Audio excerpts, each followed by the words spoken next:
The gun went off before Helena Everett even had time to scream. She stood frozen in the middle of the dusty street in Caldwell, Kansas. Her carpetbag dropped at her feet, her eyes locked on the man crumpling to the ground 20 yards ahead of her. The crowd that had gathered outside the Silver Creek saloon scattered like startled quail, boots pounding the packed earth, women pulling children close, men pressing themselves flat against the weathered storefronts. Dust rose in pale clouds around the fallen figure, and Helena could not move, could not breathe, could not do anything but stare at the spreading dark stain across the man's shirt.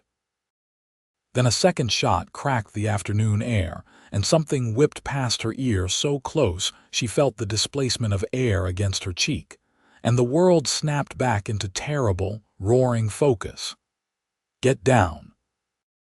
The voice was deep and commanding and came from somewhere to her right, and before she could process it, a pair of strong hands seized her by the waist and hauled her bodily behind a horse trough, the rough wood slamming against her ribs as she went down hard on one knee in the mud. The man who had grabbed her was crouched beside her, his broad shoulders blocking the street, a pistol drawn and held steady in one large, sun-darkened hand. He was tall even crouching, with dark hair pushed back beneath a sweat-stained hat, jaw-set hard gray eyes scanning the rooftops with a focused intensity that told her he had been in situations like this before and had survived them. 3 more shots rang out in quick succession from somewhere above the feed store across the way. Helena pressed herself against the trough, splinters catching in her hair, heart hammering so violently she could feel it in her teeth. "Who is shooting?" she managed to say.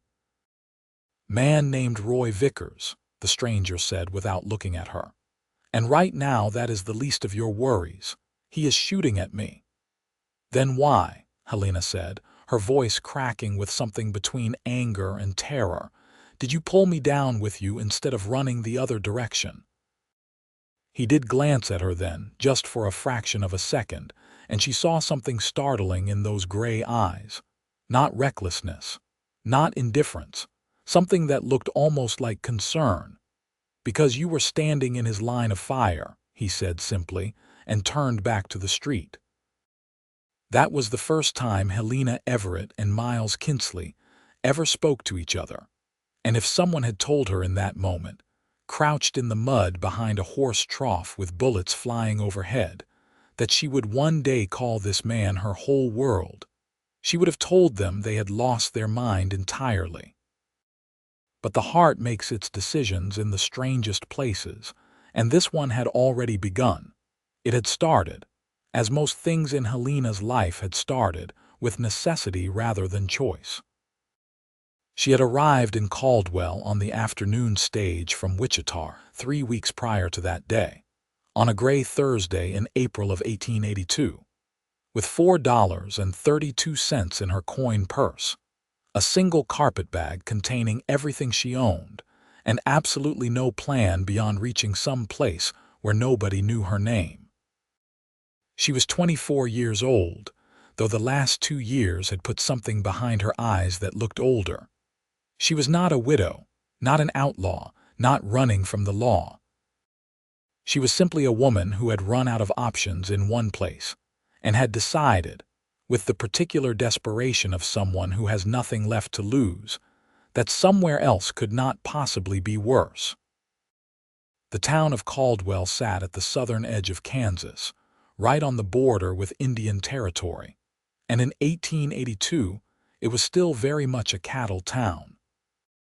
The Kishome Trail had slowed its traffic somewhat as the railheads moved and the range wars pushed north, but Caldwell still drew drovers and ranchers and all the attendant chaos that surrounded the cattle trade. It was not a gentle town. It was a town of sharp edges and short tempers, and the particular brand of lawlessness that flourished wherever large sums of money changed hands quickly and far from any real authority. Helena had not known any of this when she chose it. She had chosen it because it was the farthest stop on the stage line from Wichita that she could afford. She found work within 2 days, which was both faster and more difficult than she had expected. Faster because the owner of the Caldwell Hotel, a broad, no-nonsense woman named Mrs. Dorothea Marsh, took one look at Helena's capable hands and clear eyes and hired her on the spot as a chambermaid and occasional kitchen helper. More difficult because the work was grinding and relentless, beginning before dawn and ending well after dark, and the pay was barely enough to cover the small room Mrs. Marsh allowed her at the back of the hotel in lieu of part of her wages. But Helena Everett did not complain. She had learned not to complain some years earlier, when complaining had done precisely nothing to improve her circumstances, and had in fact made them worse. She cleaned rooms and hauled water and helped peel vegetables in the hotel kitchen, and she kept her head down and her thoughts to herself, and she told herself this was fine. This was manageable. This was simply life. She had been in Caldwell for 2 weeks before she heard the name Miles Kinsley for the first time. She heard it from 2 drovers talking over their supper plates in the hotel dining room, which she passed through twice an evening carrying pitchers of water and plates from the kitchen. She was not in the habit of listening to other people's conversations, but the name caught her attention because one of the men said it with a particular kind of reverence, the way men spoke about people they both admired and feared. And the other man responded with something that made both of them laugh, but also glance toward the door. "Kinsley will not stand for it," the first drover said. "You wait. When he hears what Vickers has been doing with the South Pasture water rights, there will be hell to pay." "Kinsley's just one man," the second said. "Kinsley runs 40,000 acres and 3,000 head, the first replied. "He is not just one man. He is the closest thing to law we have got out past the county line." Helena filed the name away without particularly meaning to and thought nothing more of it. She had her own concerns. She had a letter she had been trying to work up the courage to write for 2 weeks, and had not yet managed to put more than 3 lines down before folding the paper away again. She had the particular loneliness of someone who was surrounded by people all day long and spoke to no one in any real way. And she had the growing awareness, settling over her like a stone, that she could not hide in Caldwell forever. Sooner or later, she would have to decide what she was actually going to do with the remainder of her life. She was pondering this precise question on the Thursday afternoon. She went out to send a telegram on her half-hour break, walking quickly down the main street with her shawl pulled tight against the Kansas wind, when Roy Vickers began shooting from the roof of the feed store, and Miles Kinsley pulled her behind the horse trough, and everything changed. The shooting ended as abruptly as it had begun. There was a shout from the direction of the sheriff's office, boots on the street, and then a long, ringing silence broken only by the sound of someone groaning in the dust. Miles Kinsley rose from behind the trough in one fluid motion, pistol still in hand, and looked across the street to where the sound of boots on the feed store roof told him the shooter had moved. He kept himself at an angle, his body between the street and the trough. "He is going for the back alley," someone shouted. Kinsley turned to look at Helena then, fully and deliberately, in a way that made her feel suddenly and absurdly visible, which was a sensation she had been carefully avoiding for 2 years. "Are you hurt?" he asked. "No," she said, still on one knee in the mud, her carpetbag somewhere in the middle of the street. "I do not believe so." He reached down and offered his hand, and she took it before she thought better of it, and he pulled her to her feet with an ease that told her he was considerably stronger than he appeared, which was saying something because he appeared quite strong already. He was perhaps 30 years old, maybe a year or 2 older, with the kind of weathered, considered face that came from years of outdoor work and making difficult decisions.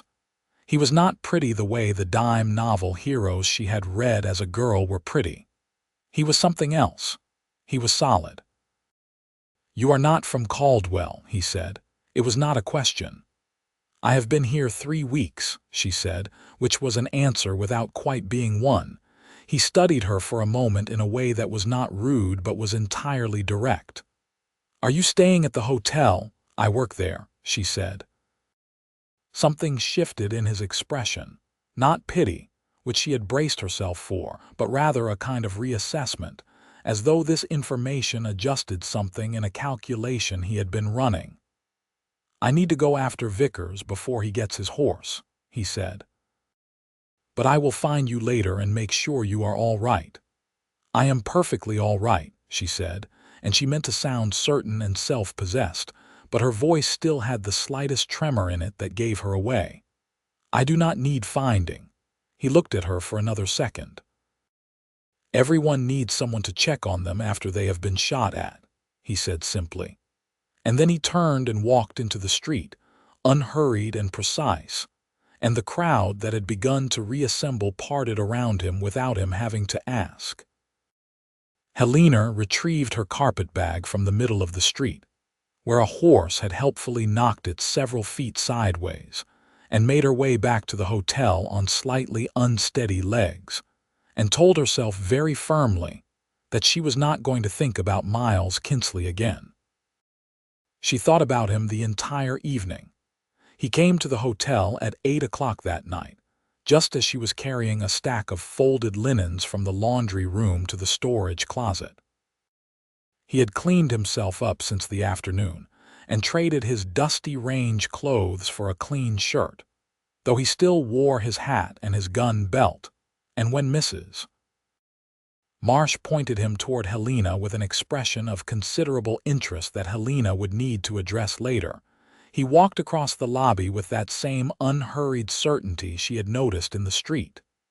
"Miss," he said, stopping a respectful distance from her. "It is Everett," she said, mostly to give herself something to say.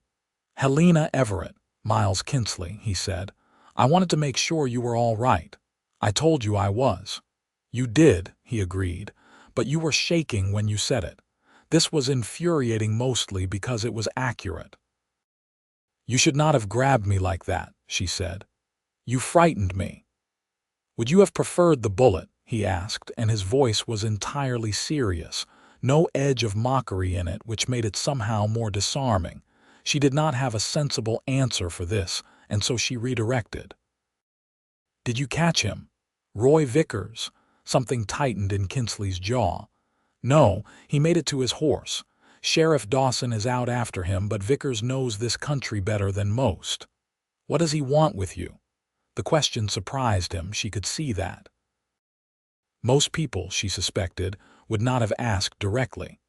"He wants my water," Kinsley said, after a brief pause. "He has been diverting the creek that runs through the south edge of my range to flood his own pasture. When I sent my foreman to tell him to stop, he burned 2 of my fence lines. I rode into town today to speak with the county land agent about the water rights. He must have known I was coming." Helena stood holding her stack of linens and processed this. "So he tried to kill you over a creek." "Men have been killed for less out here," Kinsley said, and there was no drama in how he said it, just the plain fact of the world he lived in.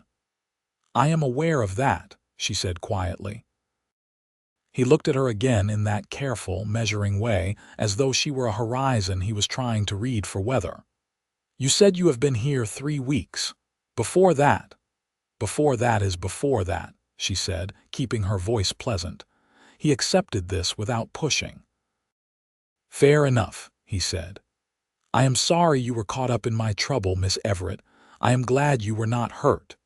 He turned to go, and Helena, who had spent 2 solid years telling herself she was better off alone and asking nothing of anyone, heard herself say, "Thank you for pulling me down."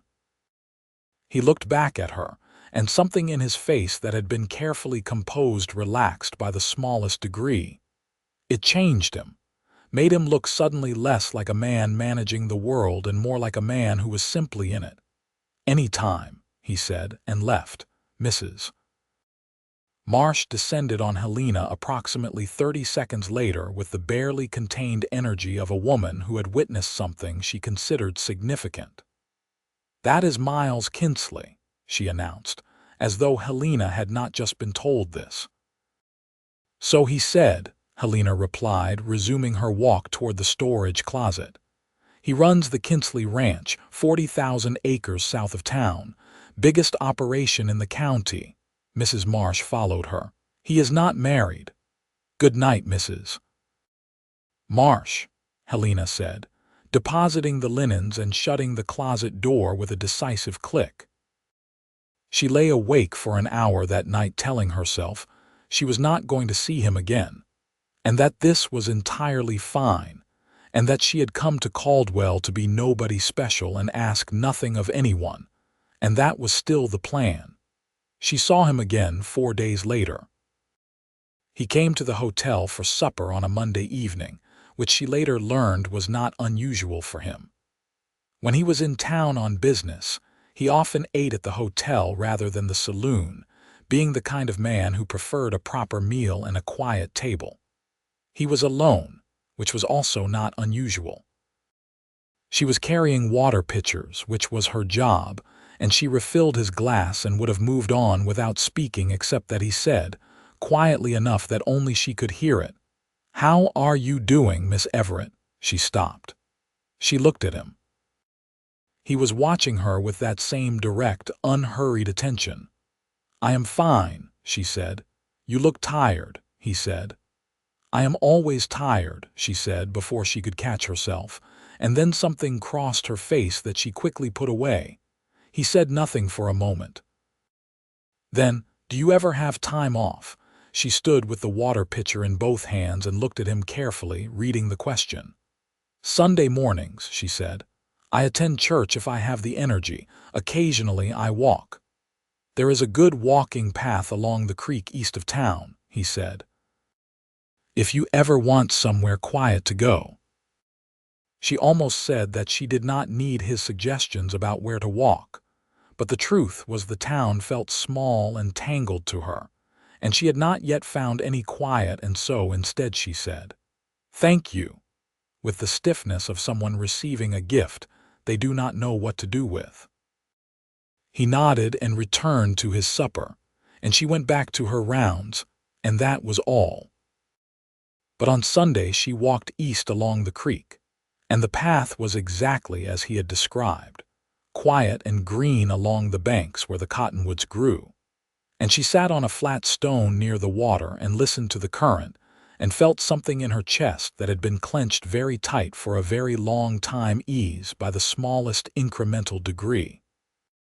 She did not see him that Sunday, but the following one she did. He was there when she arrived, sitting on a different rock upstream with what appeared to be a survey map spread across his knees, a pencil in his hand, working through some calculation. He looked up when he heard her on the path, and he did not seem surprised or conspiratorial, merely acknowledging. "Good morning," he said. "I did not know you came here," she said. "I usually do on Sundays," he said, "when I am in town." She considered leaving, but the stone she had sat on the previous week was inviting, and the day was warm, and she was tired in the deep bone way that had nothing to do with sleep. And so she walked to her rock and sat down. They did not speak for a while. The creek moved and the cottonwoods murmured, and somewhere above them a meadowlark ran through its song twice. Helena had forgotten what it felt like to simply sit somewhere without being needed or watched or made to account for herself. "What is the map for?" she asked eventually. He explained about the water rights dispute, more fully than he had before, because she had asked. Vickers had been claiming that a certain stretch of creek ran through his land, when in fact the survey markers showed it ran through Kinsley land and had always done so. The county land agent was supposed to have settled it, but the land agent and Vickers appeared to have some arrangement that did not favor accuracy. "What will you do?" she asked. "Hire a surveyor from Wichita," he said. "Someone who does not owe Vickers anything. Get the proper markers set. File the paperwork in the county seat rather than here.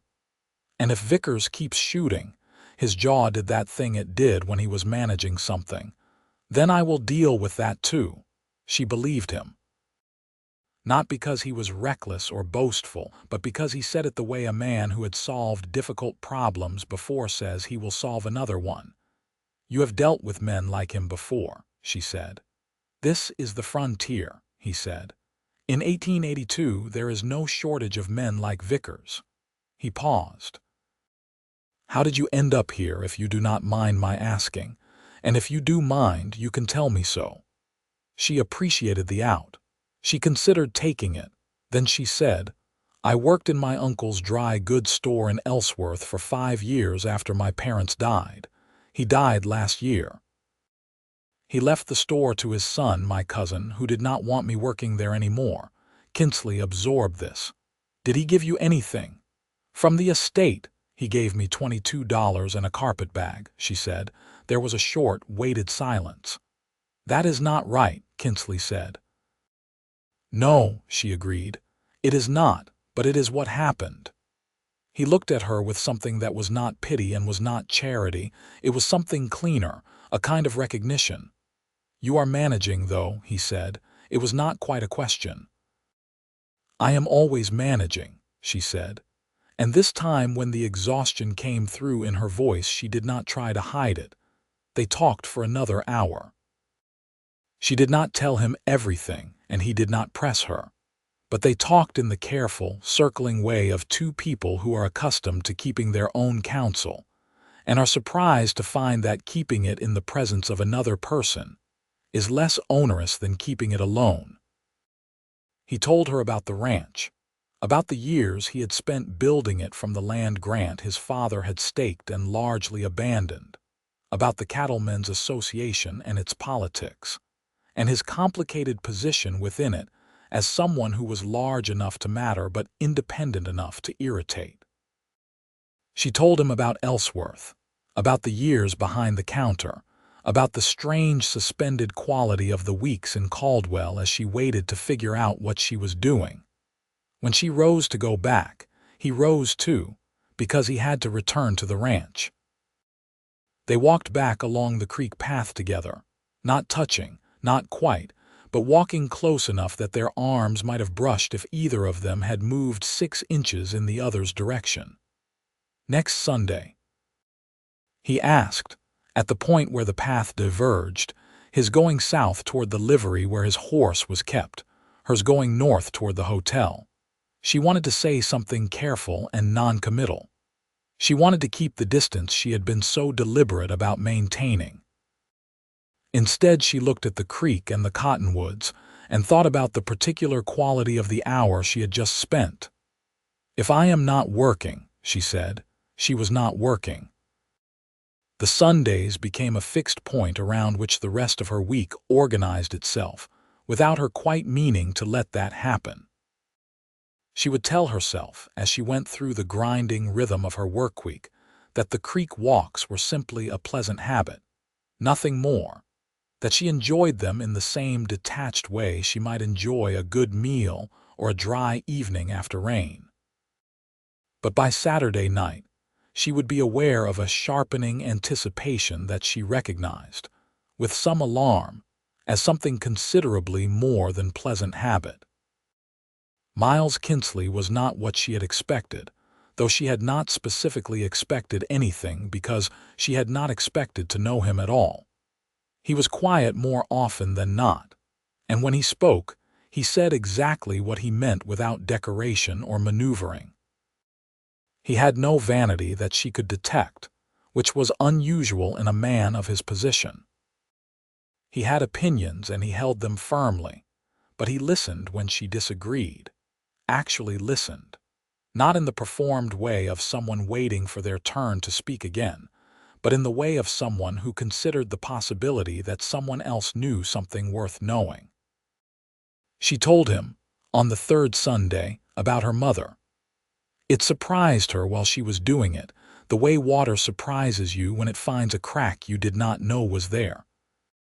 Her mother had been a school teacher before she married, and she had taught Helena to read from real books, not primers, and Helena had been reading since she was 4 years old and had not stopped, even in the years when books were scarce and time was scarcer. She told him about the books she had read, the ones she had borrowed from the lending library in Ellsworth, and the 2 she had managed to bring with her in the carpet-bag, a volume of Shakespeare's histories and a well-worn copy of Jane Eyre. "What do you make of Jane Eyre?" he asked. She stared at him. "You have read it." Something like amusement moved through his expression. "My mother had a copy. I was 17 and confined to bed with a broken leg for 6 weeks and had already read everything else in the house. And I thought Rochester was a fool," he said, "and Jane was right to leave him." "Most men who have read it think Rochester is romantic," she said. "Keeping secrets that hurt other people is not romantic," he said. "It is selfish." She was quiet for a moment. Then, "No, it is not." She thought about her own secrets then, the things she had not told him, and wondered what he would think if he knew them. She decided she did not want to find out yet, and was immediately irritated at herself for the yet, as though she had already decided there would be a later time when she would tell him. Roy Vickers came back into the story the following week, not with a gun this time but with something that turned out to be more dangerous. Helena heard about it from 2 guests at the hotel, a pair of land speculators from Topeka who talked too loudly over their breakfast and did not seem to notice or care that she was within earshot as she cleared the next table. Vickers, they said, had gone to the county seat and filed a counterclaim on the water rights, and he had found a judge in Wichita who was reportedly sympathetic to his position, and there was a good chance that the water case would be decided in his favor before Kinsley's surveyor could even get there. Helena thought about this for 2 days and then, on Wednesday evening, she did something that surprised her almost more than it would have surprised anyone else. She went to the land agent's office, which was 3 doors down from the hotel, and she asked to see the public record of the water claims on the creek south of town. The land agent, a thin, watchful man named Proctor, looked at her with the expression men frequently directed at women who asked to see official documents, which was the expression of someone who could not quite decide between dismissal and suspicion. "What business is it of yours?" he asked. "I am a citizen of this county," Helena said, which was only approximately true, "and public records are public." She held his gaze steadily. This was a skill she had perfected over years of dealing with her cousin's lawyers. He gave her the file. She sat at the reading table in his office for 45 minutes and went through it with the careful, systematic attention her mother had taught her to bring to documents, and she found what she had suspected she would find. There was a notation in the original survey record from 1874 that Proctor had summarized incorrectly in his 1880 filing, the one that Vickers was using to support his counterclaim. The original said the creek ran along the eastern boundary of the Kinsley land, meaning it was on Kinsley property.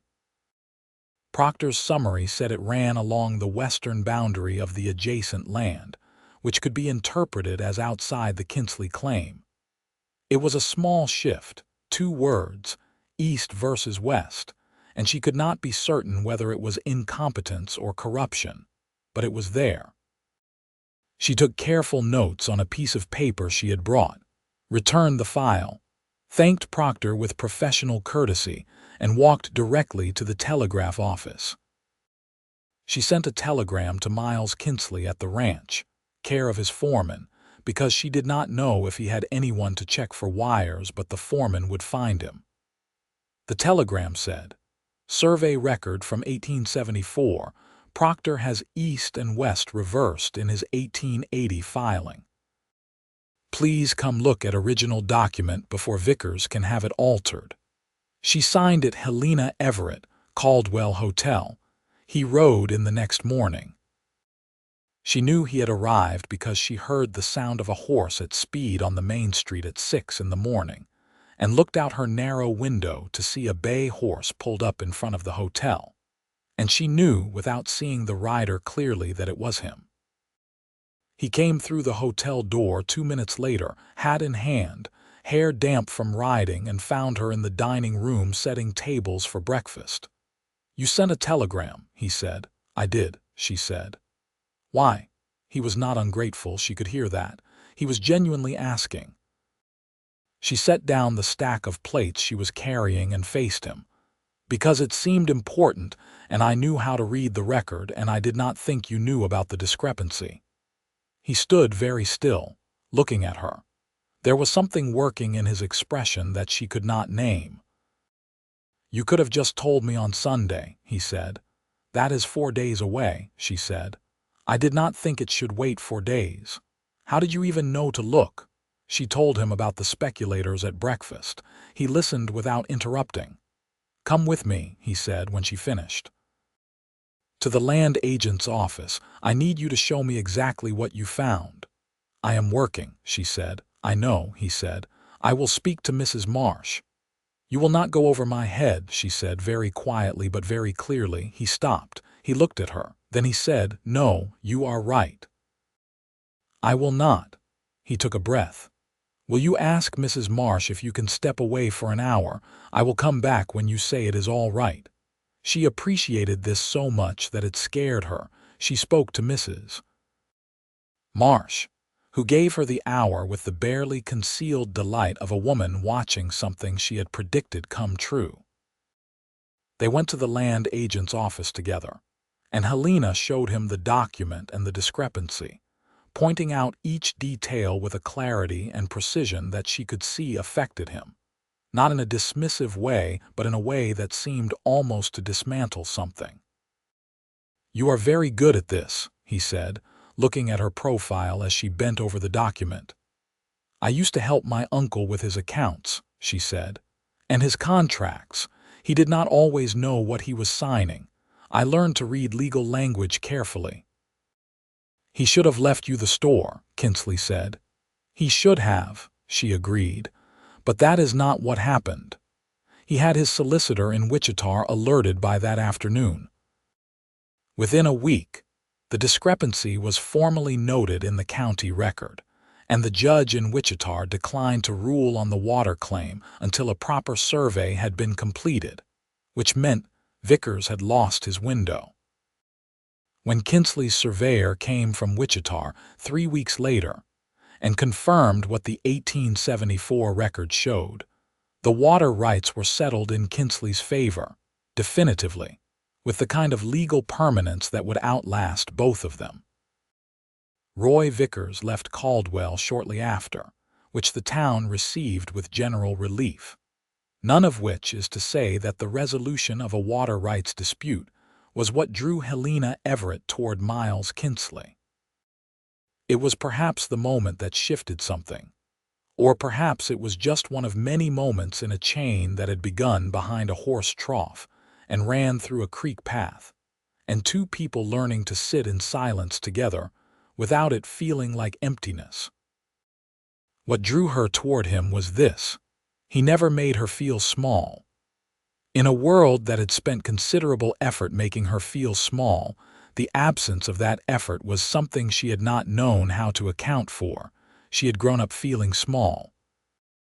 Her father had been a decent man, but a distant one, perpetually occupied with the practical management of a hard life, who had loved her in the inarticulate way of someone who demonstrated love through provision rather than presence.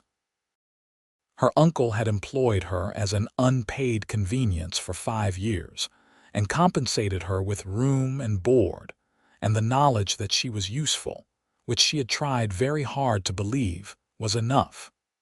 Her cousin had then made it very clear that useful was not the same as welcome. Miles Kinsley spoke to her as though what she thought mattered. Not in a performed, deliberate way, as though he were making a point of it, but in the entirely natural way of someone who had simply never considered the alternative. He asked for her opinion and meant it. He argued with her when he disagreed, and it felt like being taken seriously rather than being challenged. He noticed when she was tired or troubled without making her explain herself, but he also gave her space to explain if she wanted to. She told him about her parents' deaths on the fifth Sunday, when they had been walking further along the creek than usual, and the town was out of sight behind a bend, and it was just the two of them and the water and the late spring sky. Her parents had died within 6 months of each other, her mother from fever in the summer and her father from a quiet giving up in the winter, the kind of death that has no medical name but is as real as any other. She had been 22. She had moved into her uncle's house that same month because there was nowhere else to go and nothing else to do. He listened through all of it without saying anything until she had finished. "You have been alone a long time," he said. "I have been surrounded by people for 2 years," she said. "That is not the same thing," he said. She looked at him then, sideways, through the afternoon light that fell gold through the cottonwood leaves, and what she felt in that moment was so clear and so sharp that it startled her, like stepping off a curb you had not seen in the dark. It was the particular terror of someone who has been careful for a very long time and has just found, to their enormous inconvenience, that they have stopped being careful. She looked away. The creek ran over its stones. The meadowlark sang. "No," she said, "it is not." He walked her back to the hotel that evening and said good night at the door. And she went inside and stood in the narrow corridor that smelled of lye soap and lamp oil and pressed her back against the wall, and told herself very firmly that she needed to think before she did anything that could not be undone. She thought for 4 days. She catalogued all the reasons why this was inadvisable, beginning with the most practical. She was a chambermaid, and he was one of the largest landowners in the county, and the mathematics of that were not complicated. She moved on to the more personal. She had been wrong about people before and trusted where she should not have trusted and paid for it in ways she did not particularly want to revisit. She considered the possibility that what she felt was simply gratitude for kindness in a place where kindness was scarce, which was easy to mistake for something larger. She stood on the other side of all these arguments and found, to her considerable exasperation, that not one of them was sufficient. She wrote in her notebook, which she kept under the floorboard beneath her cot in the way of someone who has learned that privacy must be defended, and what she wrote surprised her. She wrote that she was tired of being careful. She wrote that being careful had not in fact protected her from loss, or unfairness, or loneliness, that her 2 years of caution had been a very expensive and not particularly successful strategy. She wrote that Miles Kinsley read Jane Eyre at 17 with a broken leg and thought Rochester was a fool for keeping secrets, and that this seemed to her like evidence of something significant about his character. Then she put the notebook back under the floorboard and went to sleep. On Sunday, she arrived at the creek path early and found him there already, sitting on his usual rock with a letter in his hand that he folded away when he saw her. He had been in town since Thursday for the formal signing of the water rights documentation, and she had seen him twice briefly in that time, and each time the thing between them that had no name had been more present, more pressurized. She sat down on her rock and said, without preamble because she had decided the night before to stop managing everything so much, "May I ask you something?" "Always," he said. "What do you want?" she asked. "From this, from whatever this is." The directness of it made something move in his face. He was quiet for a moment in the way of someone who is not uncertain about their answer but is choosing how to give it. I want to know you, he said, all the way through, not just the part you decide it is safe to let people see. She absorbed this. That is a considerable thing to want from someone. I know, he said. What if the rest of it is disappointing? It will not be, he said with a simple certainty that was not arrogance. You do not know that, she said. I know enough, he said. I know how your mind works, and how you treat people who cannot do anything for you, and how you read a legal document you had no obligation to read and sent a telegram that saved me a significant legal problem and potentially a very expensive court battle, because it seemed important, and you knew how to help. She looked at the water. I did that because it was the right thing to do. I know, he said. That is precisely what I mean. She turned and looked at him directly, the way she had been avoiding looking at him directly for several weeks, because the last time she had looked at him directly she had stepped off that invisible curb. I am nobody special, she said. I want you to understand that. I am a girl from Ellsworth with nothing but a carpet bag and a job cleaning other people's rooms. I have no family, no money, no prospects, and no idea what I am doing. I am not what a man like you should be looking at. Miles Kinsley looked at her for a long moment. Then he said, and his voice was steady and low and entirely unperformed, "You are everything to me." She stared at him. "You have been for some time now," he said. I did not know how to say it correctly, and I do not have a great deal of practice saying things like this. But that is the truth of it. You are the most interesting and capable and honest person I have met in years, possibly ever, and I am very much in love with you. And I understand if that is more than you can hear right now, but I need you to know it. Helena Everett sat on her rock by the creek and looked at the man she had been not thinking about for 2 months, and the careful construction of controlled distance and managed expectations that she had been maintaining around herself with such deliberate effort began to come apart in a very quiet way, which was somehow more overwhelming than if it had been dramatic. She said, "I am very much in love with you too," in a voice that was almost entirely steady, "and that terrifies me."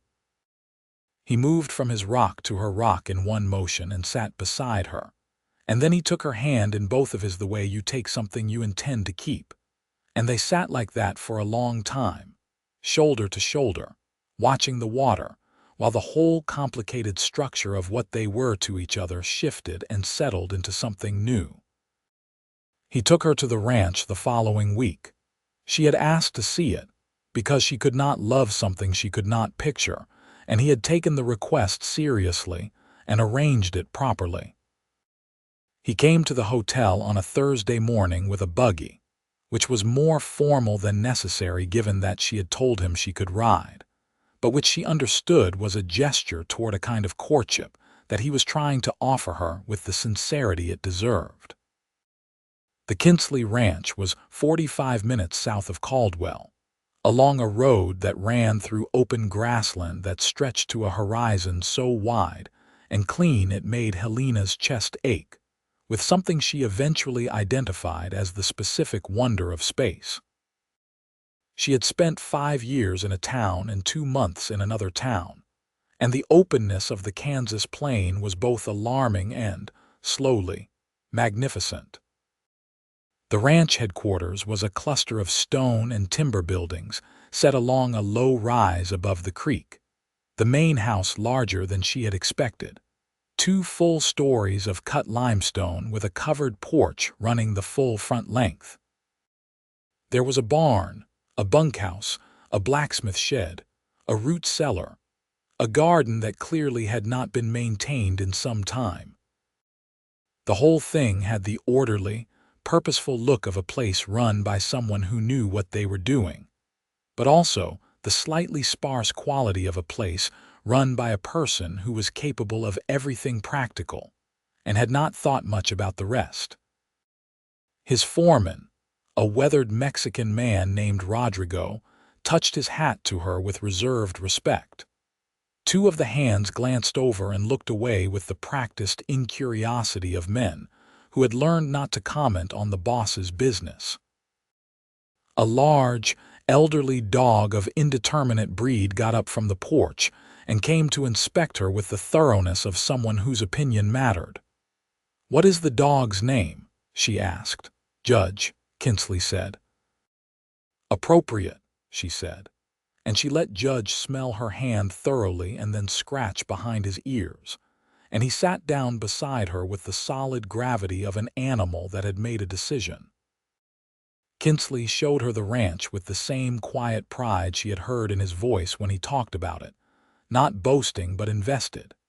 He showed her the herd, which was indeed substantial, moving across the south pasture in the slow, rich brown mass that was the particular texture of this country.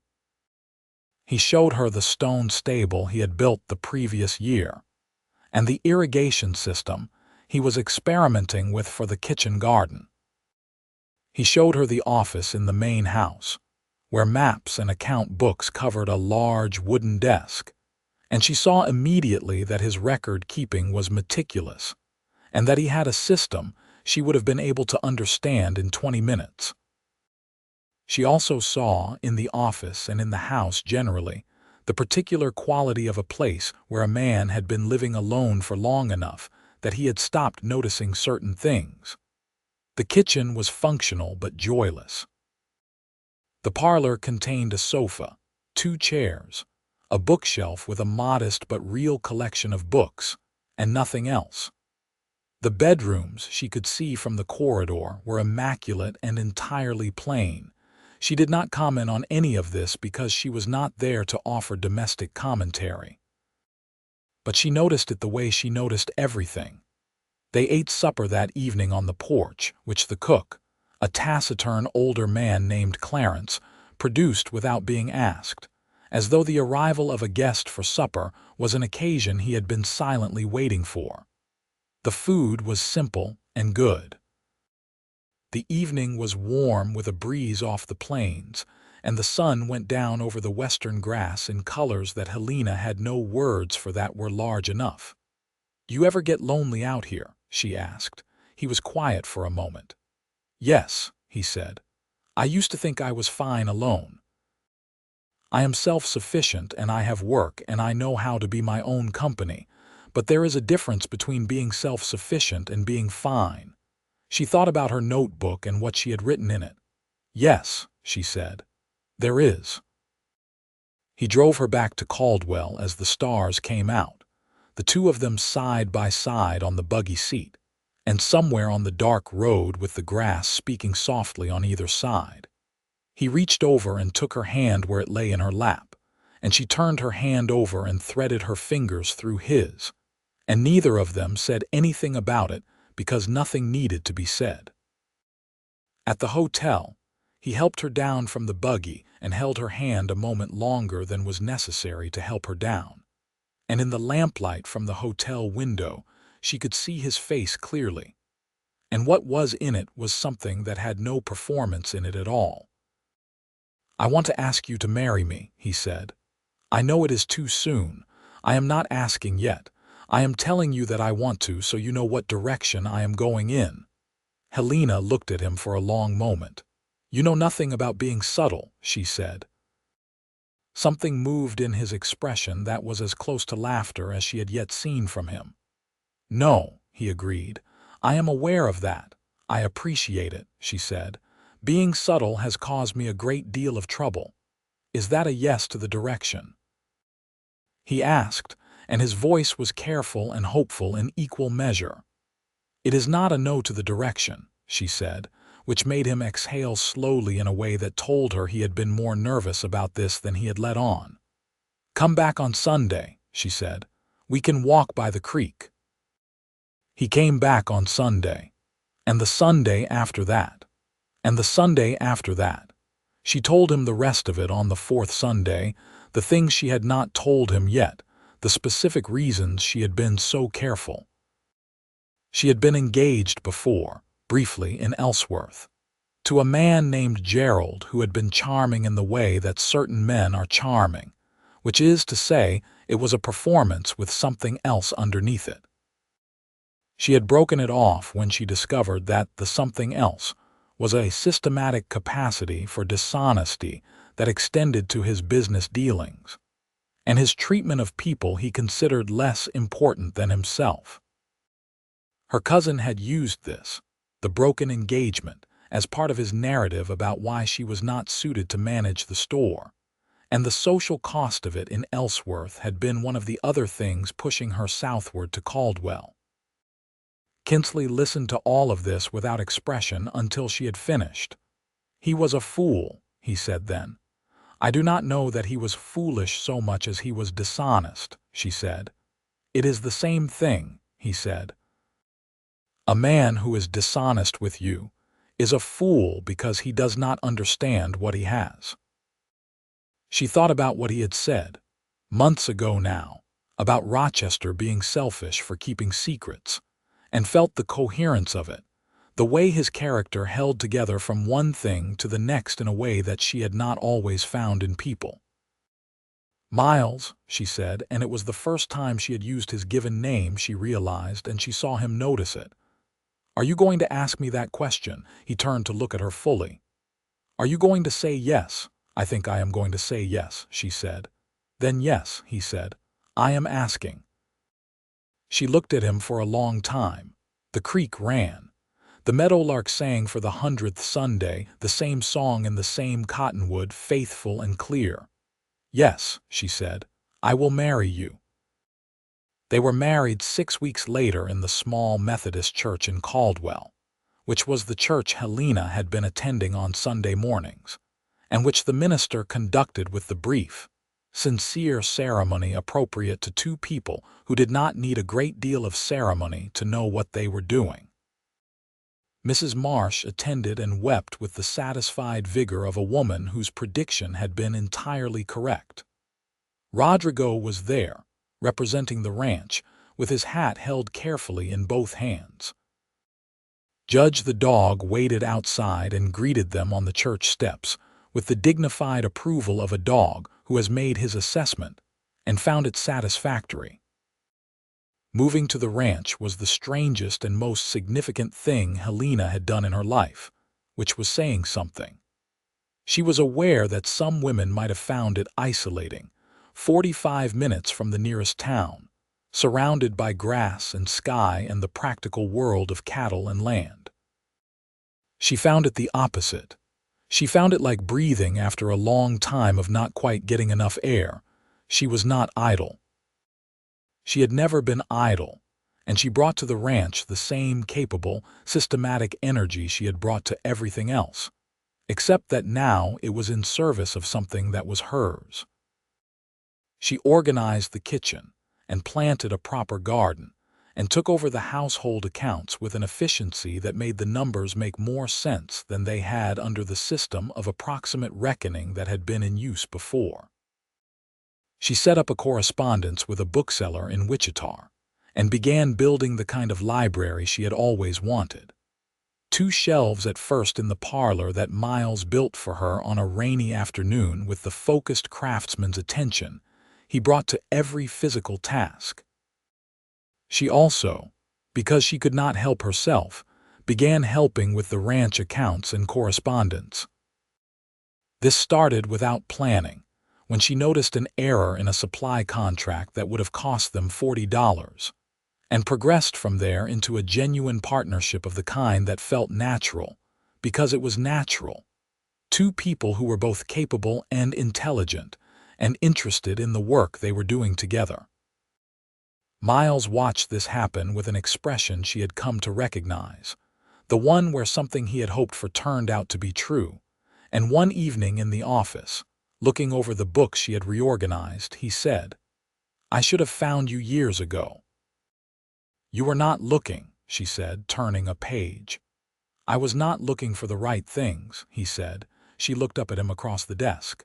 In the lamplight his face was all the things it always was, steady and serious and entirely present. "What were you looking for?" she asked. Someone who could run this place if I could not, he said, which was not romantic in the conventional sense and was the most romantic thing anyone had ever said to her. I can run this place, she said. I know, he said. That is what I mean. The ranch prospered. This was not solely due to Helena's contributions, but they were not negligible either. The account she kept identified 2 places where costs were being inflated unnecessarily, and one supply relationship that was quietly lopsided in favor of the supplier. Miles addressed these things with the direct, unembellished manner he addressed everything, and the savings were considerable. More importantly, the clarity of the records they kept together gave him better information for the decisions he made about the herd, the grazing rotation, the timing of the drives north. He taught her to ride properly, which she had known how to do approximately but not well, and she discovered that the plains at a canter on a good horse were something entirely different from the plains in a buggy, the wind coming directly, and the grass becoming a blur and the horizon opening out so wide that the smallness she had spent 2 years trying to become dissolved entirely into something that felt more like size. She taught him to slow down enough to read, which he was capable of but had been neglecting since his 20s in favor of the 10,000 practical tasks that always needed doing. They read aloud to each other in the evenings, taking turns, and the parlor became the room it had not been before, warm with lamplight and the sound of words and the dog asleep by the stove, and the wind outside doing whatever the Kansas wind did, which was usually something significant. The first significant trouble came in the late autumn, when a drought that had been building through the summer reached the point of genuine crisis. The creek dropped by half, then by 2/3. The south pasture went to dust, and the cattle lost weight that would take 2 winters to put back. Miles drove part of the herd north early to sell at reduced prices, which was better than losing them on parched range. But the revenue gap was real, and the winter ahead was uncertain. Helena sat with him in the office and looked at the numbers with the same precision she brought to all numbers, and they worked through it together without either of them pretending it was simple. She had ideas. Some of them he had considered and discarded for reasons she had not known. When he explained the reasons, she understood them. Others he had not considered, and which, when she explained them, he turned over carefully and sometimes adopted. One evening in the middle of this planning, she put her pencil down and looked at him across the desk and said, "Are we going to be all right?" He looked up from the paper he was reading. "Financially?" he asked. "Yes," she said, "but also generally." He set the paper down and came around the desk and took her hands where they lay on the surface and looked at her with the full attention that was his particular gift to her. "Yes," he said, "we are going to be all right. The drought will break. It always does. We have enough in reserve to carry the winter. And in the meantime, I have you and I have this house and the dog, and those are the things that are not in the ledger." She held his hands. The stove ticked. Outside, the Kansas autumn wind moved through the dry grass with a sound like water. "I love you," she said, which she had been saying for months now and which still carried the slight quality of something discovered, as though it were always a little new. "I love you," he said back in exactly the same way. The drought broke in November early, which the old hand said was unusual and took as a favorable sign. The winter was cold but manageable. By spring the creek was running full again, and the south pasture was greening up, and the cattle they had kept through the winter were already gaining back condition. In March, Helena told Miles she was expecting a child. She told him in the morning, before breakfast, sitting at the kitchen table with a cup of coffee she had not yet drunk, because she had been awake since 4 o'clock, and had decided she could not carry this knowledge alone for another 4 minutes. He came downstairs to find her sitting very still with the untouched cup and looked at her face and went very still himself. "What is it?" he asked. She looked at him. "We are going to have a child," she said. The expression that went through his face in that moment was one she would carry for the rest of her life. One of those perfect, unrepeatable things that a human face is capable of when it is not managing itself at all.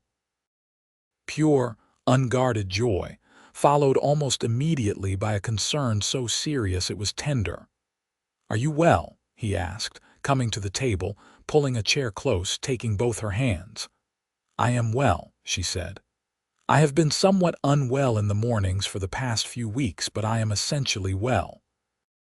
"You have been unwell and you did not tell me," he said, and the worry in his voice was real. "I was not sure yet," she said. "I did not want to say something and then be wrong." He looked at her for a long moment. "You were carrying that alone for weeks," he said. "I did not want you to worry," she said. "Helena," he said, and his voice had the particular quality it only had when he was saying something entirely necessary. "You are not alone anymore. You do not carry things alone anymore. That is what we decided when we got married." She absorbed this. The habit of carrying things alone was old and deep and not easily undone, but she was trying. "You are right," she said. "I am sorry." "Do not apologize," he said. "Just tell me next time." He rode to Caldwell that afternoon to send word to the doctor in Wichita, and he came back with a care package that Mrs. Marsh had clearly assembled at great speed when she received the news, which included several jars of preserves and a long letter of advice written in Mrs. Marsh's decisive handwriting that covered 2 full pages. Their son was born in December of 1883, the hardest and most significant night of Helena's life to that point, attended by the Wichita doctor who had arrived 2 days early as a precaution, and by Miles, who sat beside her through the whole of it with the unbroken steadiness that was his nature, holding her hand until she squeezed the bones of it nearly to powder, and who did not move from her side until the baby was in her arms and she was safe. They named him William, after no one in particular, because they both liked the weight of it, and he was born with dark hair like his father and a set of lungs that immediately demonstrated their full capacity. And Rodrigo received the news at the bunkhouse door with a slow, wide smile and said something in Spanish that Miles translated later as approximately, "The house is completed," which Helena thought was exactly right. Miles held William for the first time with the focused gravity of a man who was holding something he understood to be his most important responsibility. And Helena watched him and thought about all the distances she had traveled and all the careful walls she had built, and all the ways she had told herself she was fine alone, and thought that she had been wrong about that in a way that turned out to be entirely in her favor. William grew quickly, the way children do in the country, with the outdoor energy of a boy who was essentially raised on the back of a horse and in the company of cattle dogs. He had his father's serious gray eyes and his mother's particular way of reading a situation before he said anything about it. And by the time he was 2 years old, he was following Rodrigo around the barn with the concentrated purpose of a child who had decided to learn everything. 2 years after William's birth, Helena was expecting again, and this time she told Miles within the week because she had taken his instructions seriously and had been practicing the art of not carrying things alone, which she was improving at though not yet expert. The second child was a girl, born in the spring of 1886, whom they named Clara, and who came into the world with considerably less drama than her brother had and immediately demonstrated that she had opinions about everything and intended to express them. She had Helena's dark hair and her father's directness, and the combination was formidable even at 3 months old. The ranch continued to grow. The water rights case had established Kinsley as a man who would pursue legitimate remedies rather than violent ones, which earned him a particular kind of respect in a community where both approaches were common, and the distinction was not always clear. He was asked to join the Cattlemen's Association Board, which he agreed to on the condition that the association address certain practices around the treatment of the small ranchers and homesteaders at its margins, who were being squeezed in ways that Miles found both unjust and, in the long run, destabilizing to everyone. This position created friction with some of the larger ranchers who had less interest in the margins and more interest in consolidation. But Miles held it with the same quiet firmness he brought to everything. And Helena, who attended 2 of the association meetings with him and said nothing but observed everything, told him afterward exactly which of the board members were persuadable and which were not and why. "How do you know all this?" he asked, on the ride home from the second meeting. "I watch people," she said. "I have been doing it since I was very young because I could not afford not to." "You would have been a formidable lawyer," he said. "I would have been a formidable anything if I had been allowed to try," she said, without bitterness, simply as a fact. "I know," he said. He was quiet for a moment. Then, "William is going to inherit the ranch if that is what he wants. But I have been thinking that Clara is going to need something else, something of her own." "You are thinking about what a woman needs to have for herself," Helena said. "I am thinking about what you needed and did not have," he said, "and how that should not happen to our daughter." She reached over in the buggy and took his hand. The Kansas plains ran south under a sky so wide it encompassed everything, every direction, every possibility. "You are a very good man," she said. "You make it easier," he said. Roy Vickers came back into the story one more time, in the summer of 1887, not with a gun and not with lawyers, but with a letter. He had been in New Mexico territory, and had, apparently, made a number of worse decisions since leaving Caldwell, and had ended up in a situation where he had lost nearly everything. The letter was addressed to Miles, and it was asking, with a stiffness that cost him visibly, for a reference for a line foreman position at a ranch in Colorado. Miles read it twice. Then he brought it to Helena. She read it once. "What are you going to think about?" she asked. "Whether to give the reference," he said. She was quiet for a moment. "He shot at you," she said. "He did," Kinsley agreed.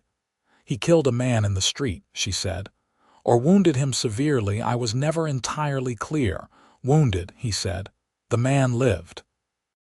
She turned the letter over in her hands. "What is the reference for?" "Just a line foreman position. The letter gives me the contact at the ranch in Colorado. I could send word directly. If you give a false reference and he misuses the position, that is on you," she said. "I know," he said.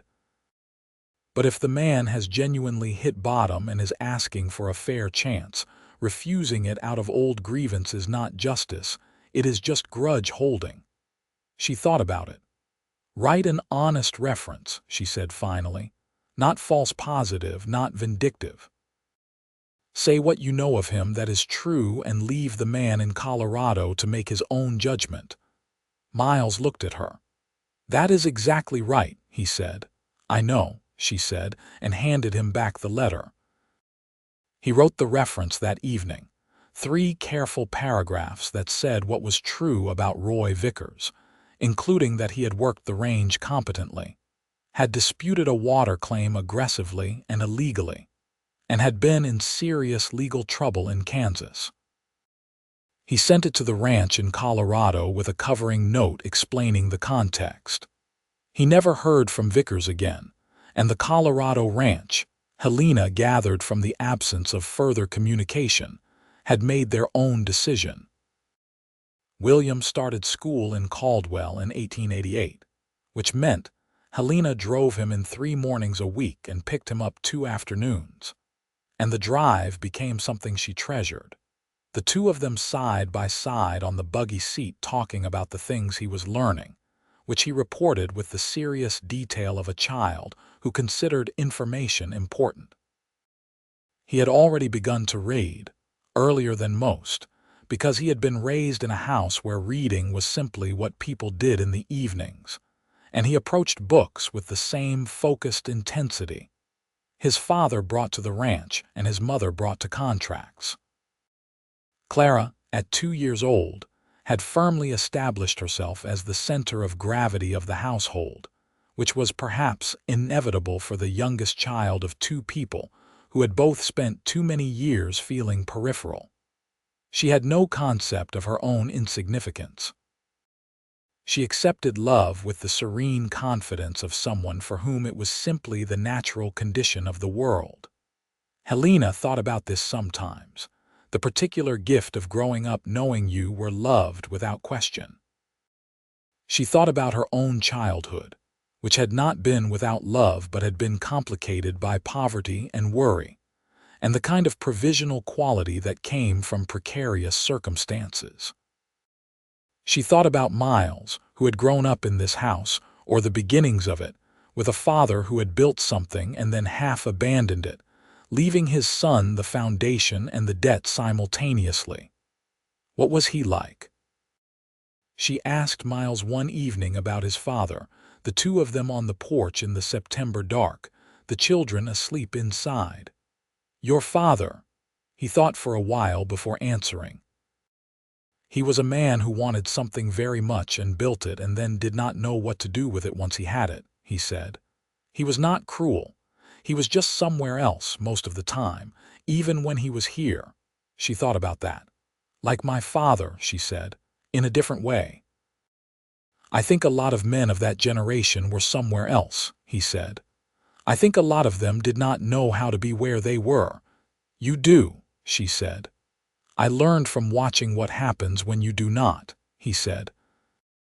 She leaned her head against his shoulder, which was broad and solid and had come, over these years, to be her particular concept of home. The Kansas night moved around them, full of its specific sounds, the crickets and the cattle and the distant coyote and the creek. "I was so sure I was nobody," she said quietly, not with pain but with a kind of wonder, the same wonder with which you contemplate a mistake you almost made. "When I came to Caldwell, I was so certain I was nothing and no one and that this was just the fact of things." He turned his head and pressed his lips to the top of her head. "I know," he said. "You made me see it differently," she said. "You looking at me the way you look at me, it changed something." "You were already who you are," he said. "I just paid attention." "That is not nothing," she said. "Being paid attention to?" "No," he said, "it is not." They sat on the porch until the stars were very high and the night was very full. And inside the house, their son was sleeping with a book under his pillow that his mother had put there earlier and left, because she understood why it was there. And their daughter was curled in her small bed, with the absolute physical certainty of a child who has never needed to doubt her place in the world. In 1889, the Kinsley Ranch expanded to the east with the purchase of an adjacent section, bringing the total holding to nearly 50,000 acres. The deed of purchase named both Miles Kinsley and Helena Kinsley as owners, which was not the legal standard but was what Miles instructed his solicitor to file, because the ranch was as much hers as his, and he intended the record to reflect this accurately. The solicitor noted this was unusual. Miles told him to file it anyway. Helena received a letter that year from her cousin in Ellsworth. It was stiff and belated and circled around a request for a business loan with the elaborateness of someone who has spent time composing it. She read it twice, showed it to Miles, and then sat down and wrote back. She wrote that she was not in a position to offer loans to extended family, that she wished him well, and that she had built a life in which she was entirely well and did not require anything from him. She sealed it and sent it without rancor and without hesitation, And when it was gone, she felt the last of a particular kind of weight she had been carrying since she was 22 lift from her shoulders and dissolve into the Kansas air. "How do you feel?" Miles asked when she came back in from posting it. "Free," she said. He nodded, as though this was exactly the right word.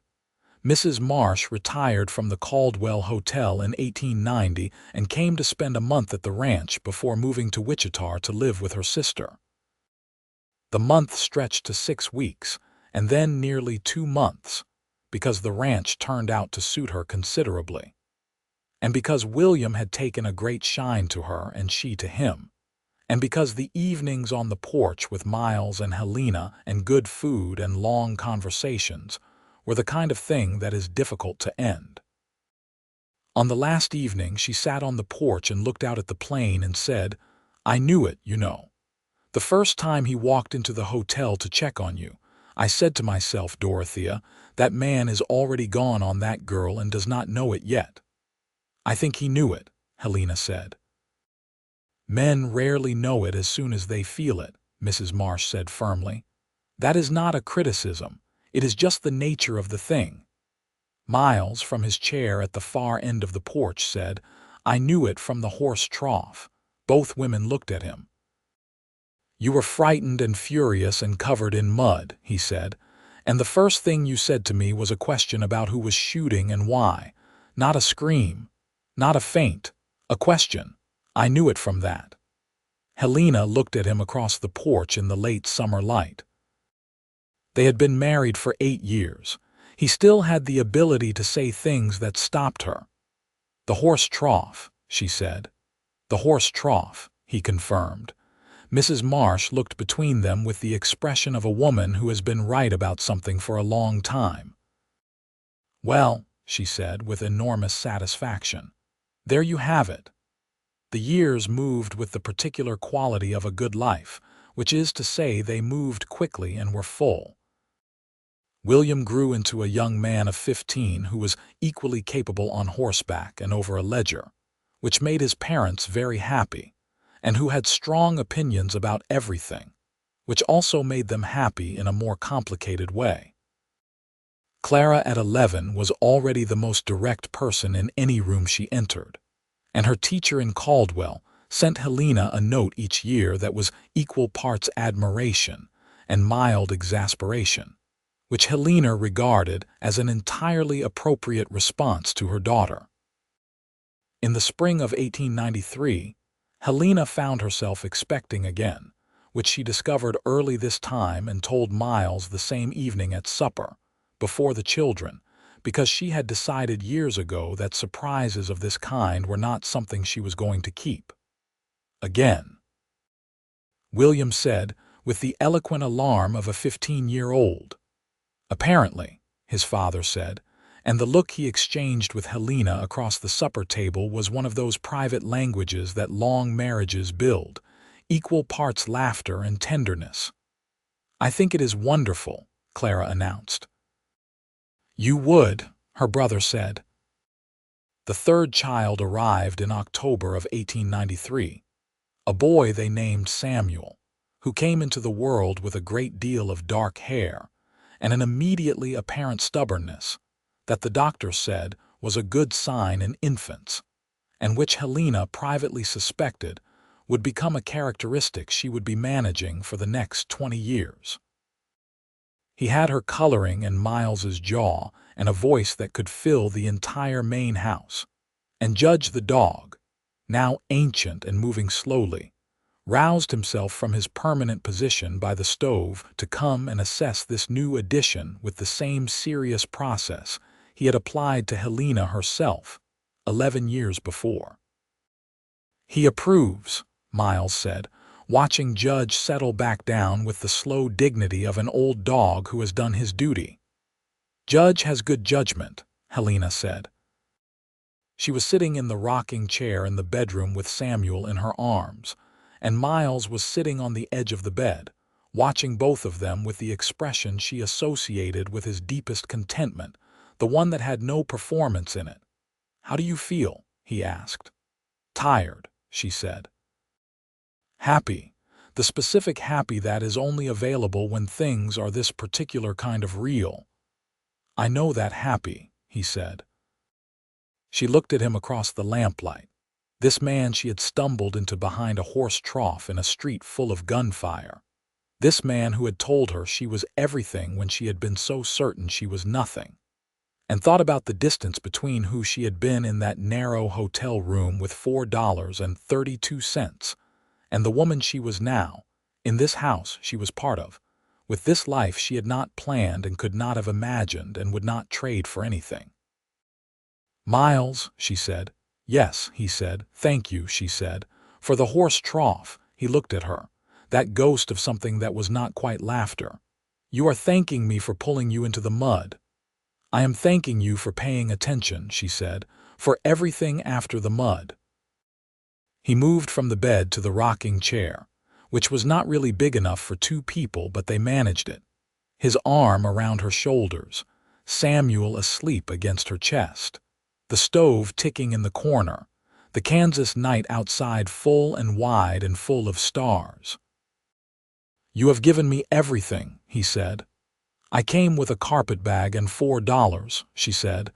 And everything, he said. She leaned into him, her head against his shoulder in its usual place, and felt the specific quality of this, the weight and warmth of being entirely known and entirely kept, and thought that this was what she had not known to want when she had been carefully wanting nothing.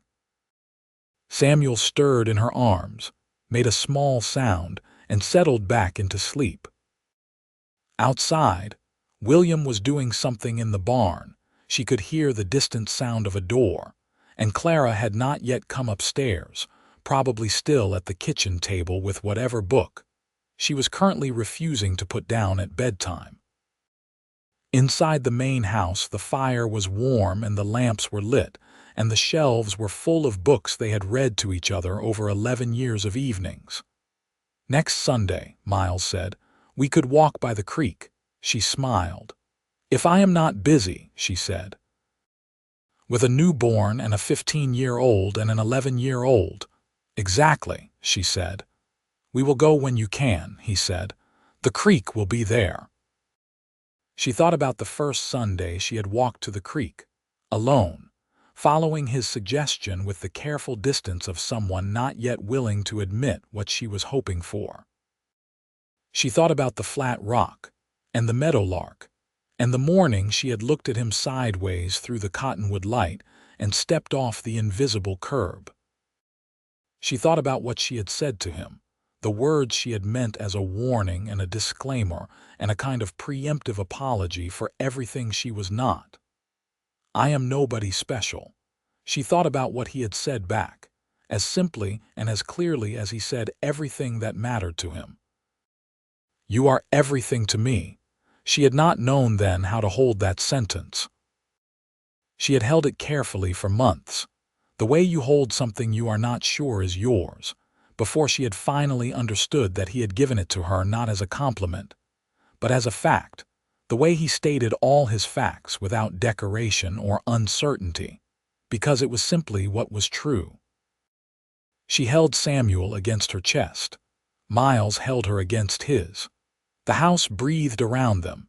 In the morning there would be work and children, and the 1,000 practical requirements of a life this full.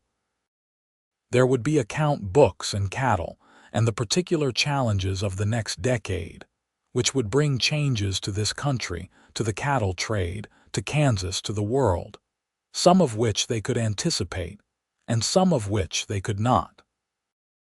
There would be William's future to think about and Clara's education to plan and Samuel's first years to navigate, and all the rest of the long, beautiful, difficult work of building something that lasted. But tonight the stove was warm and the house was quiet, and the stars over the Kansas plain were doing what they always did, which was to be enormous and numerous and entirely indifferent to the small warmths below them. And Miles Kinsley held his wife in a rocking chair in the lamplight, and knew with the specific certainty of a man who has found his true north that he was exactly where he was supposed to be. And Helena Everett Kinsley, who had arrived in Caldwell with a carpetbag and $4, and the firm conviction that she was nobody special, pressed her face against her husband's shoulder and listened to the sleeping weight of her youngest child and the distant sounds of her other children moving through the house, and knew with the same certainty that this impossible, particular, irreplaceable life had been waiting for her all along. The creek would run in the morning, the same creek that had run every Sunday for 11 years beneath the cottonwoods, where two cautious people had learned to sit in silence together without it feeling like emptiness. The meadowlark would sing in its tree faithful and clear, the same song it had always sung, and they would be there, the two of them, as they had been and as they would be for all the Sundays still to come,